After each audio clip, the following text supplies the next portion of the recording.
Good morning dear students. जैसा कि आप देख रहे हैं आपका क्लास 10th का जो लेसन 1 चल रहा था, तो लेसन 1 का ही एक टॉपिक है विटामिन। कौन सा नया टॉपिक है? विटामिन। अब हम विटामिन पढ़ाएंगे। ठीक, विटामिन जो है बहुत ही ज़्यादा इम्पोर्टेंट है। ठीक, और ये कंपटीशन में भी एक दो विटामिन पूछ सकता है, तो इसलिए जो विटामिन है उनको कायदे से पढ़ना है और इसको नोट भी करना है, अपनी नोटबुक पर नोट कर लेंगे। ठीक, वीडियो शुरू करने से पहले अगर आप हमारे चैनल पर नए हैं तो वीडियो को सब्सक्राइब कर लें, चैनल को सब्सक्राइब कर लें और बेल आइकन प्रेस कर लें ताकि आपको वीडियो मिल सके। तो चलिए आइए शुरू करते हैं विटामिन। ठीक, तो विटामिन क्या होता है? देखिए, विटामिन जो होते हैं वो शरीर के लिए आवश्यक होते हैं। ठीक, और इनका हमारे शरीर में संचय, मतलब जो हमारा शरीर है वो इनको अपने शरीर के अंदर एकत्र नहीं करता है। ठीक, तो जो विटामिन होते हैं वो हमारे शरीर में एकत्र नहीं होते हैं, संचित नहीं होते हैं। ठीक, इनको रोज के रोज हमें भोजन से प्राप्त करना पड़ता है। ठीक, तो जो विटामिन होते हैं उनको हम भोजन में रोज के रोज ग्रहण करते हैं। अगर हमारे शरीर में विटामिन की कमी हो जाती है तो हमारे शरीर में न्यूनता, ठीक, न्यूनता या अविटामिनता रोग हो जाता है। ठीक, तो जब हमारे शरीर में विटामिन की कमी होने लगती है तो हमारे शरीर में न्यूनता या जो विटामिन न्यूनता या अविटामिनता का रोग हो जाता है। तो इसलिए हमारे शरीर के लिए विटामिन बहुत ही ज़्यादा महत्वपूर्ण और इम्पोर्टेंट है। ठीक, और जो विटामिन होते हैं वो हमारे शरीर में ऊर्जा उत्पन्न नहीं करते। जैसे वसा उत्पन्न करती है ऊर्जा, कार्बोहाइड्रेट ऊर्जा उत्पन्न करती है, जो विटामिन होते हैं ये हमारे शरीर में ऊर्जा उत्पन्न नहीं करते हैं। अब फिर आप सोच रहे होंगे फिर इनका काम क्या है? तो देखिए, ये हमारे शरीर में जो मेटाबॉलिक रिएक्शंस होती हैं, अर्थात हिंदी में कहें तो जो उपापचयी क्रियाएं होती हैं, उन उपापचयी क्रियाओं को ये नियंत्रित करता है, अर्थात ये उपापचयी क्रियाओं में भाग लेता है। अगर विटामिन नहीं होंगे तो हमारे शरीर की उपापचयी क्रियाएं गड़बड़ हो जाएंगी। इसलिए हमको विटामिन लेना पड़ता है और विटामिन रोज के रोज हम लोग भोजन से ग्रहण करते हैं। ठीक, तो अब विटामिन, ये तो था विटामिन के विषय में। अब विटामिन होते कितने प्रकार के हैं? तो विटामिन 2 प्रकार के होते हैं घुलनशीलता के आधार पर। किसके आधार पर? घुलनशीलता के आधार पर विटामिन 2 प्रकार के होते हैं। पहला होता है जल में घुलनशील विटामिन। ठीक, पहला कौन होता है? जल में घुलनशील विटामिन। दूसरा कौन होता है? वसा में घुलनशील विटामिन। ठीक, दो प्रकार के विटामिन होते हैं घुलनशीलता के आधार पर। पहला जल में घुलनशील विटामिन, दूसरा वसा में घुलनशील विटामिन। ठीक, मतलब ऐसे विटामिन जो जल में घुल जाए तो जल में घुलनशील विटामिन, ऐसे विटामिन जो जल में ना घुले बल्कि वसा में घुल जाए तो वसा में घुलनशील विटामिन। ठीक, तो जल में घुलनशील विटामिन कौन होते हैं? बी कॉम्प्लेक्स और विटामिन सी। दो प्रकार के विटामिन जल में घुलनशील होते हैं, बी कॉम्प्लेक्स और सी। तो देखिए, आपको एबीसीडी आती? तो एबीसीडी में देखिए A B C D E, ठीक, और के, इतने ही तो विटामिन होते हैं। तो उसी के आधार पर तो ए छोड़ देते हैं, तो बी और सी जल में घुलनशील। बी के बाद तुरंत सी आता है तो बी और सी तुरंत जल में घुलनशील। ठीक, तो ये दो जल में घुलनशील हो गए। वसा में घुलनशील, वसा में कौन कौन से बोलते हैं? तो विटामिन ए, बी से तो निकल चुके हैं, फिर ए डी ई के, कौन कौन से? ए डी ई के, ये जो 4 विटामिन होते हैं ये वसा में घुलनशील होते हैं। इनका सबसे ज्यादा इंपॉर्टेंट काम ये है, तुमसे क्वेश्चन पूछा जा सकता है कि बताओ विकल्प दे दिया, 4 विकल्प दिए, पूछा कि निम्न में से कौन सा जल में घुलनशील विटामिन है या निम्न में से कौन सा वसा में घुलनशील विटामिन है। तो अगर हमको ये पता होगा तो हम फटाक से जान जाएंगे कि कौन सा जल में घुलनशील है, कौन सा वसा में घुलनशील है। ठीक, तो अब जो विटामिन बी है ये अकेला नहीं होता है, इसका पूरा परिवार है, इसके पूरे परिवार का समूह है। तो इसीलिए इस विटामिन को हम बी कॉम्प्लेक्स कहते हैं। ठीक, बी कॉम्प्लेक्स कहते हैं। अब अगर तुम्हें याद रखना है तो हम एक तरीका और बता सकते हैं कि कौन से जल में घुलनशील है। देखिए हम लोगों ने एक, जब कभी पेट में दिक्कत होती है तो हम लोगों ने एक कैप्सूल खाया होगा, बीकासूल कैप्सूल आता है, खाया होगा। तो उसको किसके साथ खाते हैं? तेल के साथ या पानी के साथ? पानी के साथ खाते हैं। तो इसका मतलब यह है कि जो बीकासूल कैप्सूल आता है वो पानी में घुलनशील है, तभी तो उसको पानी के साथ खाते हैं। तो पानी के साथ खाते हैं मतलब बी किसमें घुलनशील हो गया? पानी में। और बी के बाद तुम क्या आता है? सी, तो सी भी हो गया पानी में घुलनशील। ठीक, तो ये दोनों हो गए जल में घुलनशील। अब इसके बाद विटामिन हमने देख लिए कौन कौन कितने प्रकार के होते हैं। इसके बाद जो दूसरा इंपॉर्टेंट बात आती है इसमें वो है कि इनके रासायनिक नाम। इनके रासायनिक नाम बहुत पूछे जाते हैं। ठीक, तो हम बी कॉम्प्लेक्स जो है, बी कॉम्प्लेक्स की इधर सारणी बना दी है। इसमें इतने ही हमने मेन बताए हैं, बाकी 2-3 और होते हैं उनको मैंने नहीं बताया है, लेकिन जो मेन थे मैंने यहाँ पर बता दिए हैं। ठीक, तो जो बी कॉम्प्लेक्स है, बी कॉम्प्लेक्स की यहाँ पर हमने सारणी बना दी है। बाकी जो विटामिन सी था, ए डी ई के जो विटामिन है उनको मैंने इसी के नीचे ही लिख दिया है। अब हम तुमको सिस्टम बाय सिस्टम एक एक विटामिन बताते चलेंगे। तो जो बी कॉम्प्लेक्स आते हैं, पहले चलिए जानते हैं बी कॉम्प्लेक्स के विषय। बी कॉम्प्लेक्स विटामिन के विषय में जानेंगे। ठीक, तो यहां पर देखिए मैंने लिखा है विटामिन का जो है कौन सा विटामिन है, तो यहाँ पर विटामिन के नाम लिखे हुए हैं और यहाँ पर विटामिन का रासायनिक नाम लिखा हुआ है।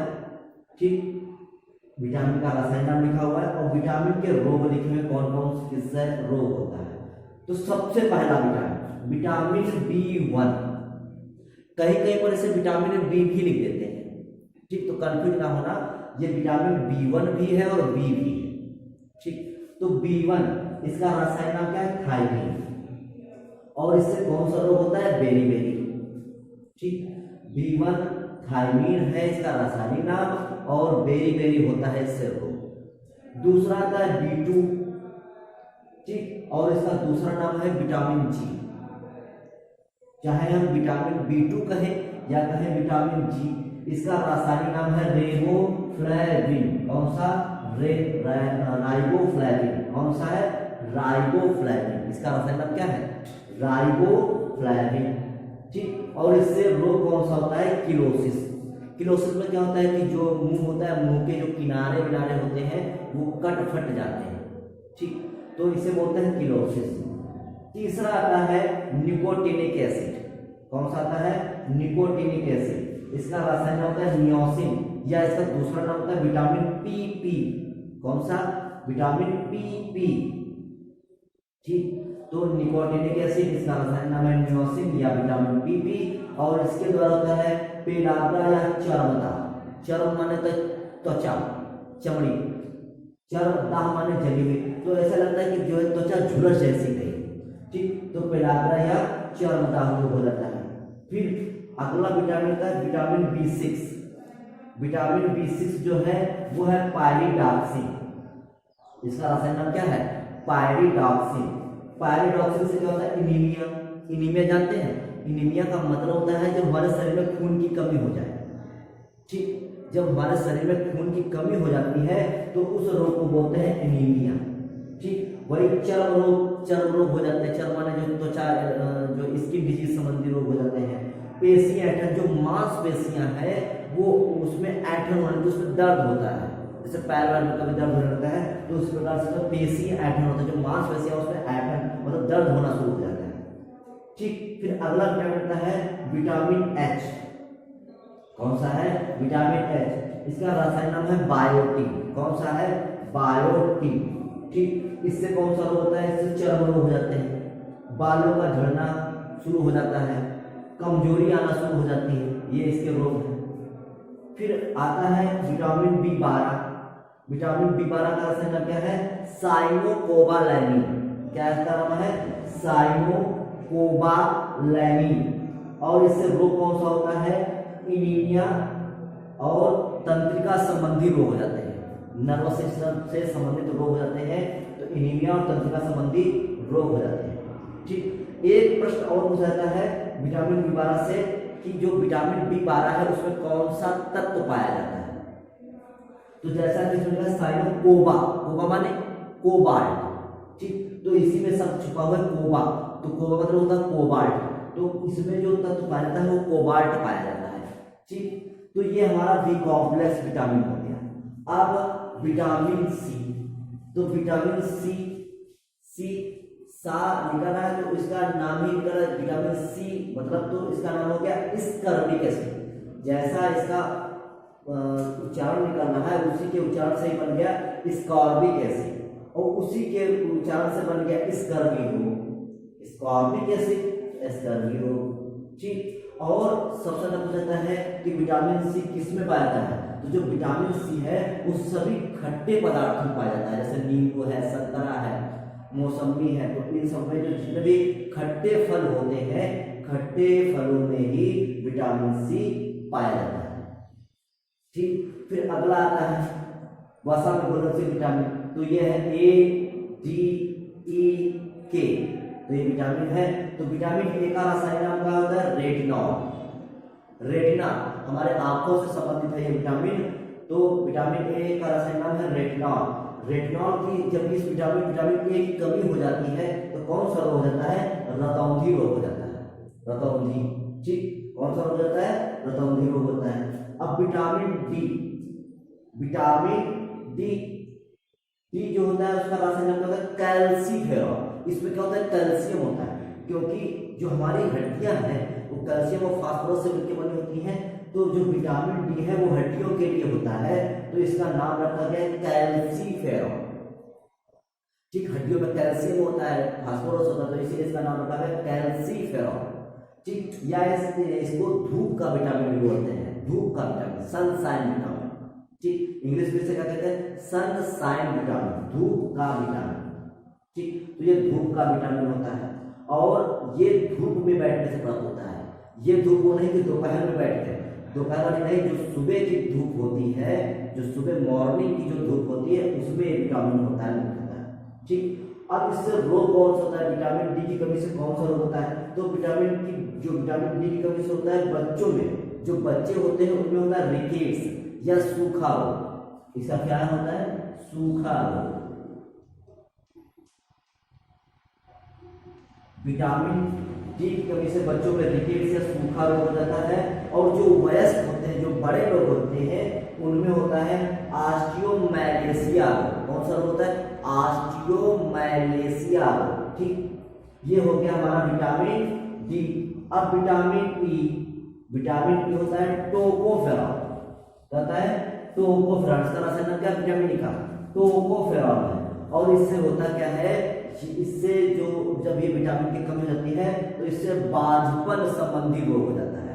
बांझपन अर्थात जो संतानोत्पत्ति की जो क्षमता है वो कम हो जाती है, तो इससे बांझपन संबंधी रोग हो जाता है।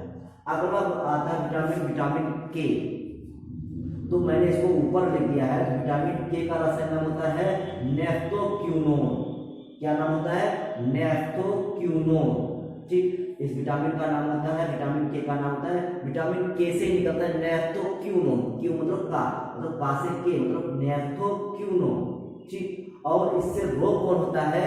तो जब इस विटामिन की कमी हो जाती है हमारे शरीर में, तो जब कहीं पर चोट लग जाती है तो वहां पर रुधिर का थक्का नहीं जमता है, तो इससे रक्तस्राव होता है।